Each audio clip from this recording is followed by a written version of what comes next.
बिस्मिल्लाहिर्रहमानिर्रहीम। अज़ीज़ तलबा, हमारी आज की डिस्कशन एक्स-रेज़ डायफ्रैक्शन के बारे में है। आज हम अपने सॉलिड स्टेट फिज़िक्स कोर्स का चैप्टर नंबर 2 स्टार्ट करने जा रहे हैं, जिसमें आज हम कुछ बुनियादी बातें डिस्कस करेंगे एक्स-रेज़ के बारे में कि एक्स-रेज़ क्या होती हैं, कैसे प्रोड्यूस की जाती हैं, एक्स-रेज़ का क्या रोल है क्रिस्टलोग्राफी में। तो ये सारी चीज़ें जो हैं वो आज की हमारे डिस्कशन का पार्ट हैं। जी, तो आज का हमारा टॉपिक है introduction to X-rays diffraction and Bragg's law. सबसे पहले हम नज़र जो है अपने प्रीवियस लेक्चर पर डालते हैं। तो लास्ट लेक्चर में हमने कुछ स्पेशल स्ट्रक्चर्स को डिस्कस किया था, जिसमें जिंक सल्फाइड, सोडियम क्लोराइड और सीज़ियम क्लोराइड का स्ट्रक्चर जो है वो हमने डिस्कस किया था। तो हमने देखा था कि जिंक सल्फाइड का स्ट्रक्चर बिल्कुल डायमंड के स्ट्रक्चर की तरह है। उसी तरह दो इंटरपेनिट्रेटिंग एफसीसी सब लेटिसेस से जो है इसको आप बना सकते हैं। सोडियम क्लोराइड के स्ट्रक्चर को आपने कहा था कि ये क्यूबिक स्ट्रक्चर है, लेकिन मॉलिक्यूलर फॉर्म में आप इसको देखें तो इसको एज ए एफसीसी स्ट्रक्चर भी देखा जा सकता है। सीज़ियम क्लोराइड का जो स्ट्रक्चर था, इसको आपने B2 स्ट्रक्चर का नाम दिया था। It is like a body centred cubic structure, जिसमें से एक एटम जो है सीज़ियम या क्लोरीन का एटम जो है वो सेंटर में मौजूद होता है बॉडी के, बाकी एटम जो है वो कॉर्नर पे मौजूद होते हैं। तो आज की हमारी डिस्कशन जो है वो एक्स-रे डायफ्रैक्शन के बारे में है। तो सबसे पहले हम अपना इंट्रोडक्शन देखते हैं। तो एक्स-रेज क्या होती हैं आप सब जानते हैं, आप अपनी प्रीवियस क्लासेस से पढ़ते आ रहे हैं कि एक्स-रेज इलेक्ट्रोमैग्नेटिक रेडिएशंस हैं, जिनकी वेवलेंथ जो है वो एंगस्ट्रॉम की रेंज में होती है, शॉर्ट रेंज वेवलेंथ है। अगर आप इलेक्ट्रोमैग्नेटिक स्पेक्ट्रम का एनालिसिस करें तो आमतौर पे जो आपकी विजिबल लाइट होती है उसकी वेवलेंथ अराउंड 400 नैनोमीटर से 700 नैनोमीटर के दरमियान तकरीबन पाई जाती है, यानी अल्ट्रावायलेट से लेके रेड तक जो है वो आपका विजिबल रीजन होता है। इससे जो शॉर्ट वेवलेंथ्स होंगी, अल्ट्रा वायलेट के बाद अल्ट्रा वायलेट आएगा, देन इससे शॉर्ट आपके पास जो है जो वेवलेंथ आएंगी वो एक्स-रेज होंगी। एक्स-रेज एंगस्ट्रॉम की रेंज में होती है। प्रीवियस क्लासेस में आप पढ़ चुके हैं कि एक्स-रेज को कैसे जनरेट करवाया जाता है। एक्स-रेज आमतौर पे जो है वो इलेक्ट्रॉन की बम्बार्डमेंट किसी मेटल के ऊपर आप करते हैं, उससे एक्स-रेज जो है वो जनरेट होती हैं। तो दो आपके पास वे हैं एक्स-रेज की जनरेशन के। कैरेक्टरिस्टिक एक्स-रेज जो हैं, एक केस है आपके पास जब इनर शेल ट्रांजिशन से जो है वो रेडिएशन इमिट होती हैं, वो एक्स-रेज कहलाती हैं। या कंटिन्यूस एक्स-रेज हैं, जब कोई इलेक्ट्रॉन न्यूक्लियस को अप्रोच करता है तो ब्रह्मस्ट्रालिंग के फिनोमेना से वो कंटिन्यूसली हाई एनर्जी रेडिएशन वो रेडिएट करता है। ठीक है, वो रेडिएशन एक्स-रेज होती हैं और कंटिन्यूस एक्स-रेज होती हैं। डिस्क्रीट वैल्यूज नहीं होती उस वेवलेंथ की। अगर आपको कंटिन्यूस एक्स-रेज की ज़रूरत हो तो हम ब्रह्मस्ट्रालिंग के फिनोमेना से जनरेट करवा सकते हैं, और अगर आपको डिस्क्रीट या करेक्टरिस्टिक एक्स-रेज रिक्वायर्ड हो तो हम इनर शेल ट्रांजिशन से एक्स-रेज जनरेट करवा सकते हैं। तो एक्स-रेज को अगर आप विजिबल लाइट से कंपेयर करते हैं, जो आम विजिबल लाइट है, तो उसमें आप देखें चूँकि इसकी वेवलेंथ उससे शॉर्ट है तो इसकी फ्रीक्वेंसी भी ज़्यादा होगी, इसकी एनर्जी भी ज़्यादा होगी, इसकी वेवलेंथ रिलेटिवली शॉर्ट होगी as compare to visible light. Visible light के लिए आप डायफ्रैक्शन ग्रेटिंग इस्तेमाल करते हैं। Means you use glass plate, जिसके ऊपर जो है वो डायमंड को रोल करके आप स्लिट्स क्रिएट करते हैं। उन स्लिट्स पर जब विजिबल लाइट पड़ती है तो आपको स्क्रीन पे डायफ्रैक्शन पैटर्न नज़र आता है। क्या एक्स-रेज भी इसी तरह डायफ्रैक्ट हो सकती हैं? Question arise in your mind. So the answer is no. X-rays की वेवलेंथ जो है वो ऑर्डिनरी डायफ्रैक्शन ग्रेटिंग जो है उसकी जो स्लिट की विड्थ है उससे बहुत शॉर्ट होती है। इतनी शॉर्ट होती है कि वो अनडायफ्रैक्टेड उससे पास थ्रू हो जाएगी।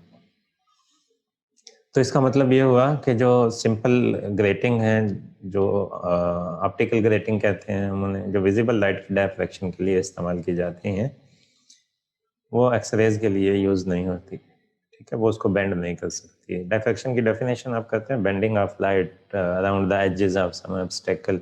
सो slit acts like an obstacle, उसके जो एजेस हैं स्लिट के, सो स्लिट की विड्थ का वेवलेंथ से कंपेरेबल होना बहुत ज़रूरी है। सो कोई भी ऑर्डिनरी डायफ्रैक्शन ग्रेटिंग जो है इतनी फाइनली डिज़ाइन नहीं की जा सकती कि उससे एक्सरेज जो है वो डायफ्रैक्ट की जा सके। तो एक्सरेज को कैसे डायफ्रैक्ट किया जा सकता है, हमारी आज का डिस्कशन का ये बुनियादी मौजू है।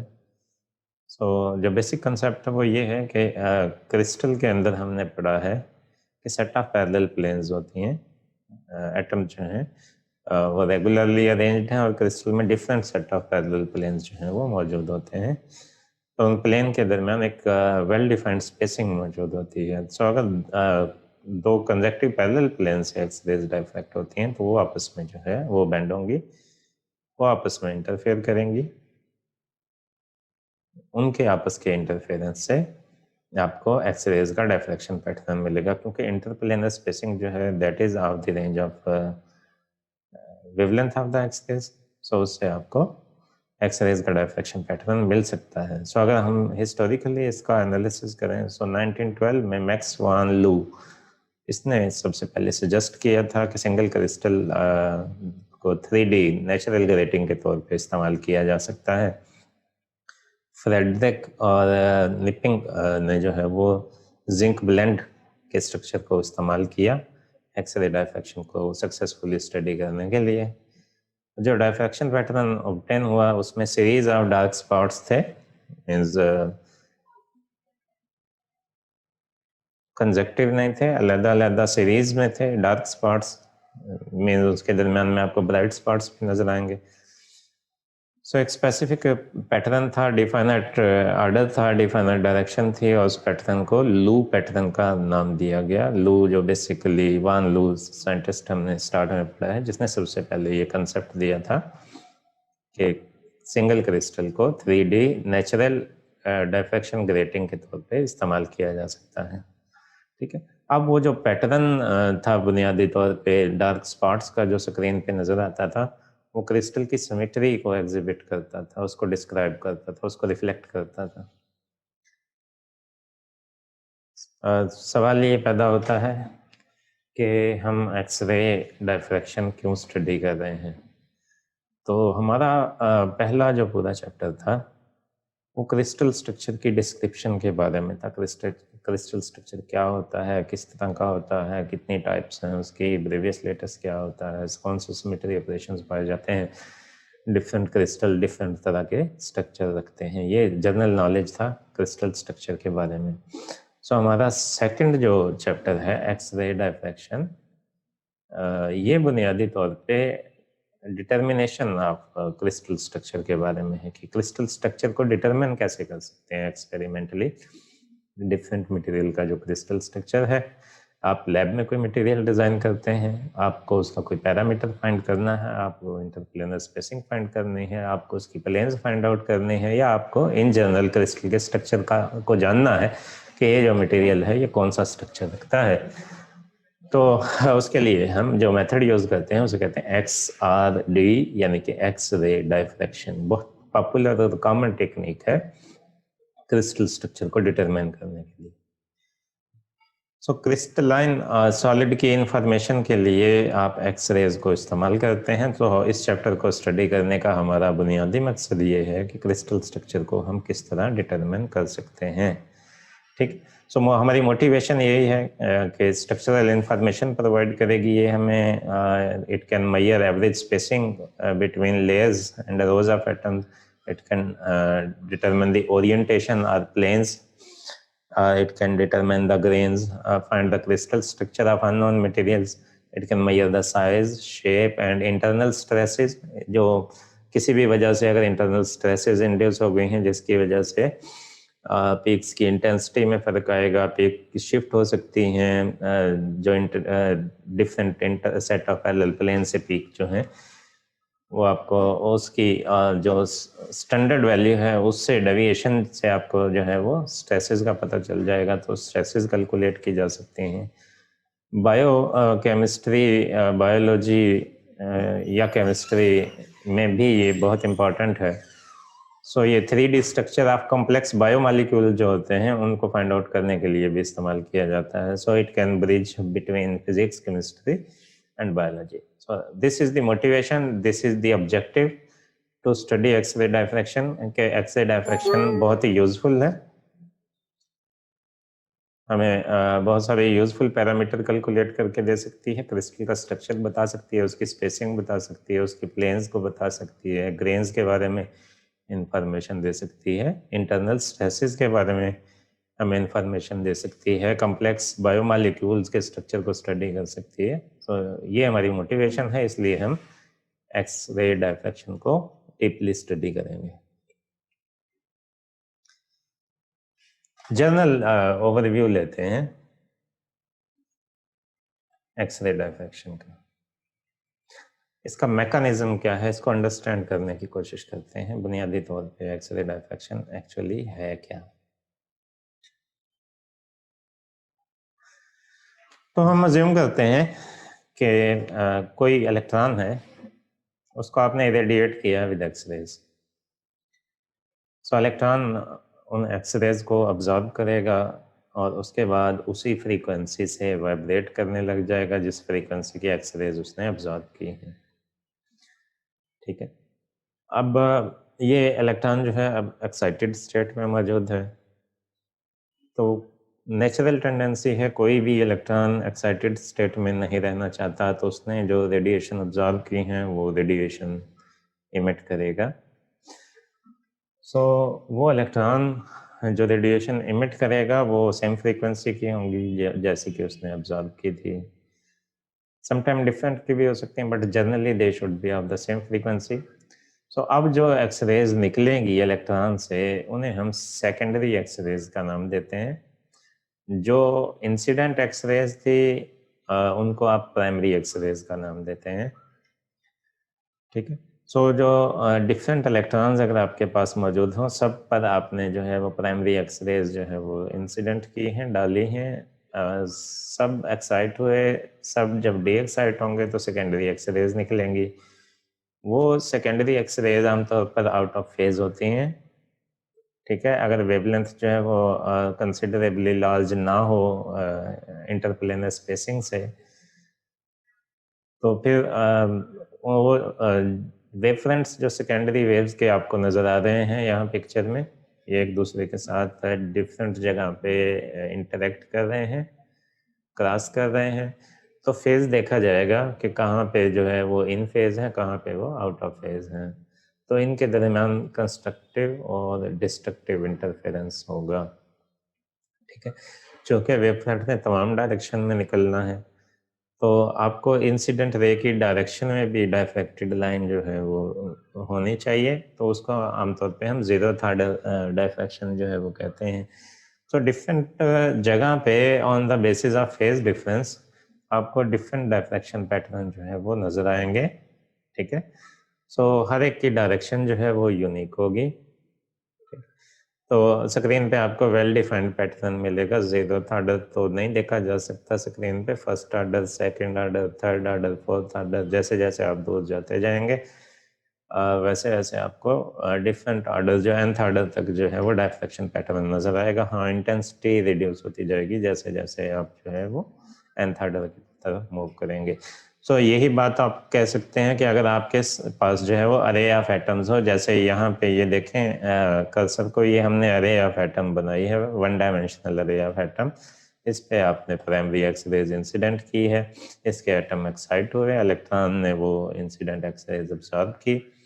जब वो इलेक्ट्रॉन जो है वो दोबारा अपने स्टेबल स्टेट में आए तो उन्होंने एक्सरेज इमिट की। So they are the source of secondary X rays. ठीक है, वो एक्सरे जब आपस में इंटरफेयर करती हैं तो उससे आपको डायफ्रैक्शन पैटर्न मिलता है। ये स्कैटरिंग ऑफ एक्सरेज की एग्जांपल भी है फ्रॉम द मटेरियल। ये एक तो सिंपल जनरल डिस्क्रिप्शन थी। एग्जैक्टली क्रिस्टल में क्या होता है, किस तरह से आप इसको स्टडी कर सकते हैं, इंटरप्लेनर स्पेसिंग से क्या ताल्लुक है इसका, इंसिडेंट एंगल से क्या ताल्लुक है इसका, इंसिडेंट वेवलेंथ से क्या ताल्लुक है इसका, इसको अगर अंडरस्टैंड करना है तो हमें इसको फर्दर डीपली अंडरस्टैंड करना पड़ेगा। सो इंग्लिश फिजिसिस्ट थे W.H. ब्रैग और his son W.L. Bragg. They develop a relationship to explain why parallel planes of the crystal appear to reflect X-rays beam at certain angle of incidence. Different set of parallel planes at different angle पे जो है वो आपको reflection pattern जो है वो देती हैं. इन्होंने एक कैलकुलेशन की, उससे एक लॉ ड्राइव किया जिसको ब्रैग्स लॉ का नाम दिया. So ये जो ऑब्जर्वेशन थी is an example of X-rays wave interference commonly known as X-rays diffraction. ठीक है, and that is the direct evidence of periodic atomic structure of the crystal. ठीक है, जो बहुत पहले जो है वो प्रिडिक्ट किया गया था कि एटम्स पीरियोडिक अरेंजमेंट रखते हैं. सो ब्रैग्स डायफ्रैक्शन, एक्स-रे डायफ्रैक्शन ने फर्स्ट टाइम जो है वो उसको वेरीफाई किया था. ब्रैग्स जो थे उनको नोबेल प्राइज दिया गया था 1915 में अपनी इसी इन्वेंशन की वजह से for their work in determining the crystal structure beginning. तो सबसे पहले क्रिस्टल स्ट्रक्चर को फाइंड आउट करने का कंसेप्ट जो है वो ब्रैग्स ने प्रोवाइड किया था. ठीक है, सो हम देखते हैं डिटेल में कि ब्रैग्स लॉ था क्या. ब्रैग्स ने एक क्रिस्टल लिया, जैसे कि ये आपको अरेज ऑफ एटम जो है वो नज़र आ रही हैं जिनके दरमियान इंटरप्लेनर स्पेसिंग जो है वो D है. इसने दो पॉइंट्स पोज किए, सेट ऑफ पैरेलल प्लेन, पहली और दूसरी प्लेन को हम ले रहे हैं as a reference. Point P से रे 1 रिफ्लेक्ट होती है. So law of reflection hold करेगा यहाँ पे, जिस एंगल पे आके रे जो है वो हिट करेगी उसी एंगल पे जो है वो रिफ्लेक्ट कर जाएगी. So if this angle is theta then this angle will also be theta. और एक उसी के पैरेलल दूसरी रे ली है जो सेकंड प्लेन में इस एटम को आके जो है इस पे इंसिडेंट हुई और ये रिफ्लेक्ट हो गई एट सेम एंगल. ठीक है, इंसिडेंट होने से पहले इंसिडेंट रेज एक दूसरे के पैरेलल थी. लॉ ऑफ रिफ्लेक्शन को अगर जहन में रखें तो रिफ्लेक्टेड रेज भी एक दूसरे के पैरेलल होंगी. ठीक है, सो ये 1 और 2 बिफोर रिफ्लेक्शन है और ये 1 और 2 आफ्टर रिफ्लेक्शन है. हम कहेंगे कि इनकी रिफ्लेक्शन जो है दैट इज ब्रैग रिफ्लेक्शन. ये रेज जो हैं वो आगे जाके इंटरफेयर करेंगी तो आपको स्क्रीन पे पैटर्न नज़र आएगा. तो इस तरह की बहुत सारी रेज होंगी, डिफरेंट एटम्स पड़ेंगी, रिफ्लेक्ट होंगी. वो सारी रेज जो हैं वो एक दूसरे के साथ इंटरेक्ट करेंगी. अब इनका इंटरेक्शन कैसा होगा, ये कंस्ट्रक्टिवली इंटरफेयर करेंगी या डिस्ट्रक्टिवली इंटरफेयर करेंगी, हमने ये देखना है कि ये किस चीज़ पे डिपेंड करता है. तो ऐसा करने के लिए हमने ये देखना है कि during the process of reflection in दोनों का पाथ डिफरेंस कितना था. ये एक ही सोर्स से आए थी दोनों, 1 और 2 जो रेज हैं एक ही सोर्स से आई थी, सेम वेवलेंथ रखती थी, मोनोक्रोमेटिक थी, लेकिन दो डिफरेंट पॉइंट पर इंसिडेंट हुई और रिफ्लेक्ट हो गई. इस दौरान हमने ये देखना है कि इनका पाथ डिफरेंस कितना था. तो पाथ डिफरेंस देखने के लिए हमने पॉइंट P से रे 2 पे, जो कि आपकी इंसिडेंट रे है, इस पे परपेंडिकुलर ड्रा किया और जो रिफ्लेक्टेड रे 2 है इस पर भी परपेंडिकुलर ड्रा कर दिया. ठीक है, ओके. अब आप देखें दिस एंगल इज थीटा. ठीक है, सो जो लाइंस के दरमियान एंगल होता है वही उनके परपेंडिकुलर्स के दरमियान एंगल होता है. देखें ये इस रे 1 का ये परपेंडिकुलर है और इस लाइन का ये परपेंडिकुलर है. ये देखें इस लाइन का ये परपेंडिकुलर है और इस लाइन का ये परपेंडिकुलर है. ठीक है, सो जो लाइंस के दरमियान एंगल होता है वही एंगल उनके परपेंडिकुलर्स के दरमियान होता है. सो दैट्स व्हाई इन दो परपेंडिकुलर्स के दरमियान ये एंगल जो है वो थीटा बनेगा. सेम आप जो है वो राइट साइड पे भी इसको डिस्क्राइब कर सकते हैं. सो ये तो आपने ज्योमेट्री की डिस्कस की. अब आपने इन पॉइंट्स को नाम दिया है L, Q और M का. रे 1 आई पॉइंट P पे इंसिडेंट हुई और रिफ्लेक्ट हो गई. ठीक है, रे 2 भी उसी सोर्स से आई थी, पॉइंट L तक तो उसने सेम डिस्टेंस कवर किया था जैसे कि रे 1 का था, कि रे 1 यहीं से वापस चली गई है, रे 2 ने अभी एक्स्ट्रा डिस्टेंस कवर करना है इस एटम तक पहुंचने में। सो ये distance L Q extra cover किया इस एटम तक आने में रे 2 ने, ठीक है। अब देखें जो रिफ्लेक्टेड रे थी वो पॉइंट पी से आगे निकल गई, जबकि रे 2 की अगर बात करें तो उसने एटम से निकल के यहाँ तक आना है, देन इसके बराबर पहुंचेगी। सो क्यू एम जो है ये भी इसने एक्स्ट्रा डिस्टेंस कवर किया।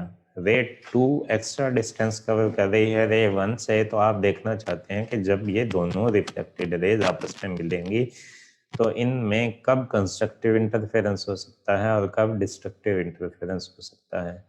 ये जानने के लिए हम इनके पाथ डिफरेंस पे फोकस करते हैं। तो रे 2 ने l q plus q m extra distance cover किया, l q plus q m extra distance cover किया, ठीक है। So your path difference is l q plus q m, l q plus q m is our path difference. अगर path difference हमारे पास आ जाता है तो उसका एनालिसिस हमें बताएगा कि ये इंटरफेरेंस कंस्ट्रक्टिव इंटरफेरेंस होगा या डिस्ट्रक्टिव इंटरफेरेंस होगा। आइए देखते हैं।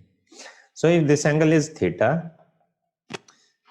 दिस लेंथ इज नोन, ये इंटरप्लेनर स्पेसिंग है जिसकी वैल्यू आपने मेंशन की है d के बराबर। So this length is d, this is perpendicular of this triangle, this is hypotenuse of this triangle, right? So this length LQ will be equal to d sin theta, and this length QM will be equal to d sin theta. Okay, so LQ is equal to QM is equal to d sin theta, right? Okay, so you need path difference which is equal to LQ plus QM. So d sin theta plus d sin theta. So your overall path difference will be 2d sin theta. So this is our path difference between ray 1 and ray 2. This is a general relationship. Path difference is equal to 2d sin theta. Now we want to find where constructive interference occurs. So constructive interference क्या होता है? जब दो waves के दरमियान path difference lambda के बराबर हो, 2 लैम्डा के बराबर हो, 3 लैम्डा के बराबर हो, तो तब हम कहते हैं कि ये वेव्स जब एक दूसरे के साथ इंटरफेयर करेंगी तो कंस्ट्रक्टिव इंटरफेरेंस होगा। So for constructive interference to occur, the path difference should be integral multiple of lambda. Path difference should be integral multiple of lambda, right? So your path difference is 2d sin theta. That should be equal to integral multiple of lambda. So that's why you can write 2d sin theta is equal to n lambda. Okay, this is the required equation जिसको हम Bragg's law कहते हैं। ये equation है जो Bragg's ने जो है वो इंट्रोड्यूस करवाई थी, जिसको बाद में ब्रैग्स लॉ का नाम दिया गया, ब्रैग्स ट्रीटमेंट भी कहते हैं इसको। इसी से हम ब्रैग्स कंडीशन भी जो है वो फाइंड आउट कर सकते हैं। मेरा ख्याल है कि आपको ये सिंपल सी डिस्कशन जो है वो समझ आ गई होगी कि किस तरह आपने ब्रैग्स लॉ जो है वो डिराइव किया है। ओके, ब्रैग्स लॉ से आपको क्या इन्फॉर्मेशन मिलती है? ब्रैग्स लॉ को अगर जहन में रखें तो कुछ कॉमन इन्फॉर्मेशन जो है वो आपने जहन में रखनी है। मैं पॉइंट बाय पॉइंट जो है वो डिस्कस करता हूँ। डायफ्रैक्शन लाइंस जो आपको नजर आएंगी, that is for n is equal to 1 2 3। इसको आप first order, second order, third order diffraction pattern कहेंगे and so on. 0th order जो है वो theta is equal to 0 degree पे होगा, that is in the direction of incident beam. So जो diffraction pattern जो है आपको वापस इंसिडेंट रे की डायरेक्शन में मिलेगा, आप उसको डिटेक्ट नहीं कर सकते, तो 0th ऑर्डर को हम जो है वो चूँकि एक्सपेरिमेंटली डिटरमिन नहीं कर सकते तो उसको इग्नोर कर देते हैं। इंटेंसिटी की अगर बात करें रिफ्लेक्टेड लाइन की, तो ये डिक्रीज करेगी with the increase in value of n and theta, यानी जैसे जैसे n बढ़ेगा आपका थीटा भी इंक्रीज करेगा। सो वैसे वैसे जो डायफ्रैक्टेड पैटर्न आपके पास आएगा उसकी इंटेंसिटी रिड्यूस होती जाएगी, ठीक है। सो हाईएस्ट पॉसिबल ऑर्डर जो है वो उसको अगर आप फाइंड आउट करना चाहें वो क्या होगा, तो that can be determined by condition that sine theta can not exceed unity. ये देखिए साइन थीटा पे आपने जो है ये कंडीशन अप्लाई करनी है, sine theta can not exceed unity, ठीक है। यूनिटी, तो इस बात को अगर ज़हन में रखें, so if sine theta is lesser equal to 1, जैसे कि ट्रिग्नोमेट्री की लिमिटेशन है कि साइन थीटा की वैल्यू जो है वो 1 से ग्रेटर नहीं हो सकती, that should be lesser equal to 1। So lambda के ऊपर जो है वो यहाँ पे रिस्ट्रिक्शन आती है, lambda must be lesser equal to 2d। Why? So अगर आप इस इक्वेशन में आते हैं, यहाँ साइन थीटा की वैल्यू को आप अगर 1 पुट कर दें तो ये होगा 2d is equal to n lambda। This will be equal to 2d is equal to n lambda. So for first order diffraction अगर आप n की वैल्यू को जो है वो 1 पुट कर देते हैं, you get 2d is equal to lambda. So for Bragg reflection or diffraction to occur, the wavelength of X-rays is such that lambda should be less or equal to 2d. So इसको हम Bragg's condition कहते हैं, ठीक है। sin theta should be less or equal to 1, lambda must be less or equal to 2d, double of less than double of interplanar spacing, ठीक है। अगर ये रिलेशनशिप फुलफिल नहीं होगा तो हमें ब्रैग रिफ्लेक्शन जो है उसका रिजल्ट नहीं मिलेगा, ठीक है। सो साइन थीटा लेस और इक्वल टू 1, लैम्डा लेस और equal to 2d for Bragg reflection to occur. So अगर आपके पास इंटरप्लेनर स्पेसिंग 1 एंगस्ट्रॉम हो, so lambda should not be greater than 2 angstrom, ठीक है। So normally interplanar spacing few angstrom की range में होती है, तो एक्सरेज जो उस मटेरियल से डायफ्रैक्ट हो सकती हैं उनकी वेवलेंथ भी उससे कंपेरेबल होना ज़रूरी है ताकि उसकी डायफ्रैक्शन हो सके।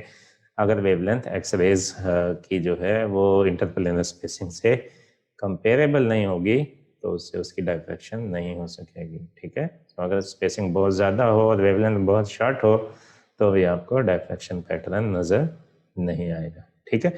सो अगर आप चाहते हैं कि एक्सरेज डायफ्रैक्शन हो तो वेवलेंथ इस रेंज में होनी चाहिए, प्रेफर्ड रेंज में होनी चाहिए, in the range of angstrom, जो कि इंटरप्लेनर स्पेसिंग से जो है वो कंपेरेबल हो, यानी कि आपकी condition lambda less or equal to 2d जो है ये सेटिस्फाई हो तो एक्सरे डायफ्रैक्शन हो जाएगी। लें जी, ये हमारी बुनियादी डिस्कशन थी आज के लिए। मैं उम्मीद करता हूँ आपको हमारी आज की डिस्कशन की समझ आई होगी। इस हवाले से अगर आपके कोई क्वेश्चन हो तो आप वो भी पूछ सकते हैं। आज के लिए यही हमारी डिस्कशन थी। इजाज़त दीजिए जी, अल्लाह हाफिज़।